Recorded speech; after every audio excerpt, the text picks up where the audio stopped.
السلام عليكم ورحمة الله وبركاته. أصحابتي قالي مeel kasta joogtiin kusoo dhawaada channelkeeni xarunta cuntada caafimaadka walaashin Shukri Aadan Buule.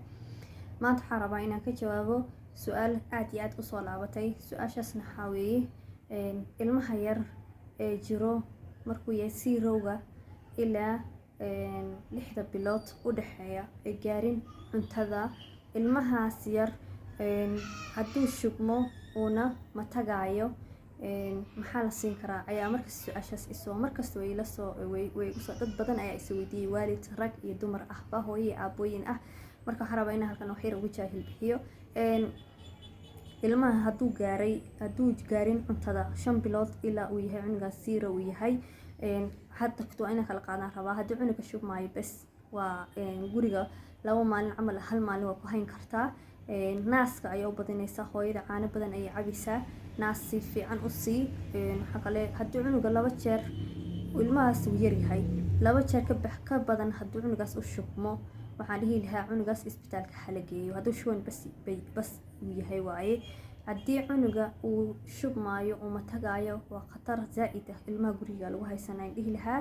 hadduu ilmahaasi markuu shubmaayo dhib malaha waxaa la dhihi karaa okay caanaha maamada naaska biyo badan ha cabto cunto fiican cunto la dhahayaa naaska ugu dadaalaan dhihi karnaa. laakiin ilmo yar oo shubmaayo oo ma tagaayo dhaqso ayuu waxa la dhahaa jirkiisa ku dhamaanaya. qof weyn ma aha sida ugu dhaqsaha badan. markaas waxaan dhahayaa marka ilmahaas isbitaal ha loola cararaa dhihi lahaa because ilmahaas yar ma awoodo ma xamili karo jirkiisa wuu dhamaanaya dehydration ku dhacayo.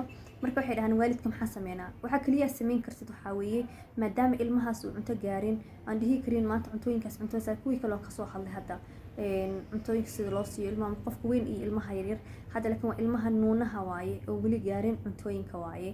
hadduu ku dhaco shuban iyo mataga dhahaynaa mataga ayaa xun zaa'id xun. shubanka kaligiis waxaa laga yaabaa maamada inay naaska siiso biyo yar sokor ugu darto siiso waxaas dhan waa caawinaysaa. laakiin hadduu shubankiisa 3 jeer noqdo wixii ka badan sida ugu dhaqsaha badan isbitaalka ilmaha looga caras u qalali lahaa ilmaha dhaqso ayay xitaa ma awoodaan xaasoo kale.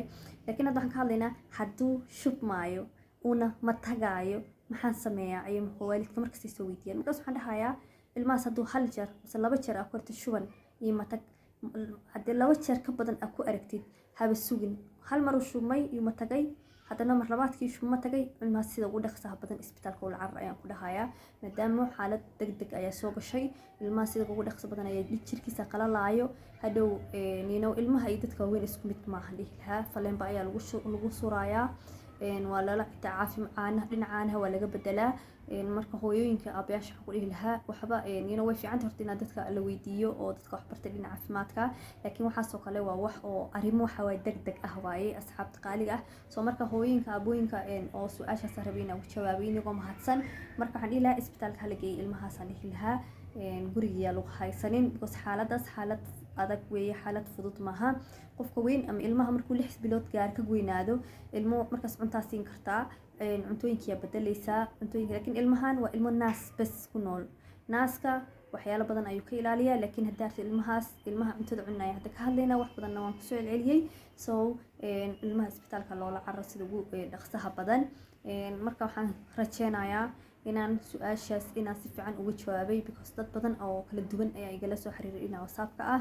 soo inagoo mahadsan meesha nagala socotiin waa xarunta cuntada caafimaadka waa maxaa la walaashin Shukri Aadan Buule.